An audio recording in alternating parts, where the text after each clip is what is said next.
If you're having a hard time hitting the ball straight, it could be because your grip is too strong, rotated too much over on the golf club. The problem with a strong grip is that it tends to make the club face close more in the golf swing, which gets your shots going low and left if you're a right-hand player. It can fix your slice, but there's some other things you need to be aware of when it comes to a strong grip. First thing is this, and this discovery really blew my mind.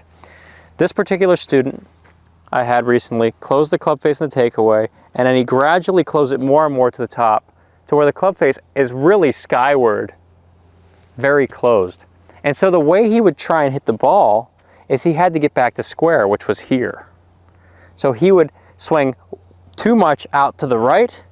This led to a lot of hooks, pushes, low shots, and he couldn't hit his long clubs worth a darn. Couldn't even hit past probably a 6-iron. Those long irons and drivers and woods just weren't working. And it was this little piece right here. With his strong grip, there's a cupping in the wrist here. So he's got a square club face at address. That's great. This little cupping of this wrist, but pay attention to this. As he swung back, he would try and get his wrist flat at the top of the backswing. But naturally what that does is it closes the club, because you are starting with a cupped wrist in this position, and then if I want a flat wrist, watch this. There's the club face change. So that's standard, his strong grip at address, flat wrist at the top. That is a huge change of club face angle. So it's no wonder why he's having a hard time hitting the ball high, because one, this just de-lofted the club and made it point low left. So low shots and hooks, that type of thing, not a whole lot of fun.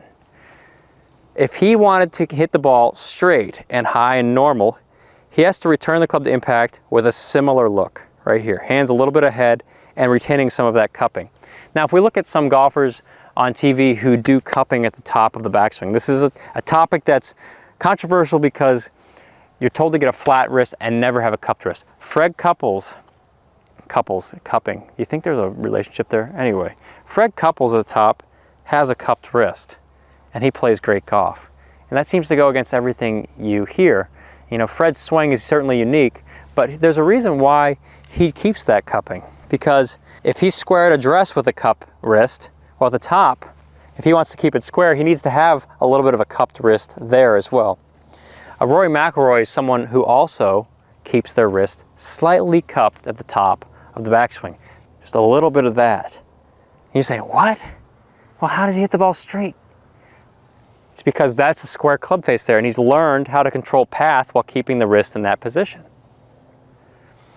Rahm is the opposite. Rahm is somebody with a very bowed wrist, and that club face will have a tendency to close more. But you look at the relationship of your grip to the top of the backswing.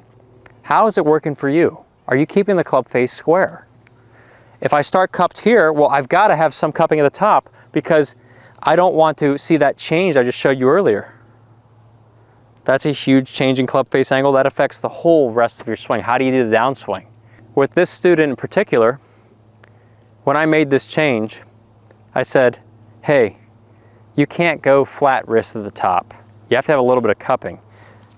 So we got to the top, and the club face was finally square. But how he felt the downswing was entirely different. He was used to doing this to hit the ball because he had a closed club face, and so subconsciously he knew that, and the way he'd get it back to square is by doing a little bit of flipping through impact, which is what you have to do to keep the face open longer. So he hit a lot of thin shots and fat shots to go with that hook and push. I don't want a side of that with my fries or my burger. He was making compensations, and he was so used to this flat wrist with a very closed face. When we changed to a little bit of that cupped wrist, he had to actually learn how to shallow the club the correct way, this way. And you wouldn't believe how good it looked. For one, it changed how his swing worked. It changed how even his shoulders turned more with this cupped wrist. Because the second he got that wrist flat at the top, it started stopping his shoulder turn. Face was so closed, he got cooped up here. But then with the face square, and he wasn't doing anything with the wrist, he actually kept a little bit of that cupping, the shoulders turned more. It's a strange thing, But he was trying to combat this really closed face subconsciously, deal with that. And he knew that he can't get back to impact with the face staying that closed or the ball's going way left. So the way he's got to feel impact, do all these psycho moves in the downswing to get back to it. Instead, simplified everything by saying, okay, you want to work with that grip, you want to keep the grip strong, go to the top, see a little bit of cupping, start down, we're going to keep the club shallow using the lead arm. And we're square here, we're still square, there's a little bit of cupping there, that's what he's got to do.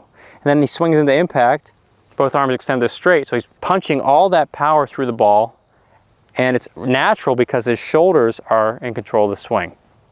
So instead of having to micromanage and do these moves like too much tilt, firing the hips, just let the shoulders in charge of the swing. It's okay to feel the cupping and just keep the club on that path right there and through impact.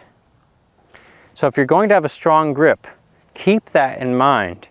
My suggestion is to avoid using too much of a strong grip because of that problem.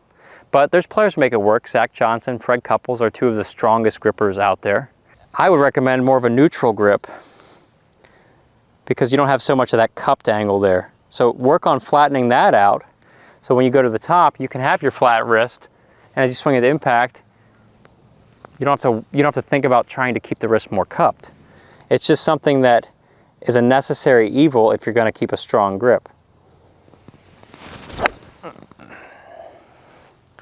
So one of the things I'll do to hit it straight, and I changed my grip from super strong to more of a neutral style, and basically took this advice from a local legend who played golf with Arnold Palmer way back in the day. He said, you'll never play great golf with a strong grip. And his thing was, he was hitting all these hard hooks, and then there'd be the pushes.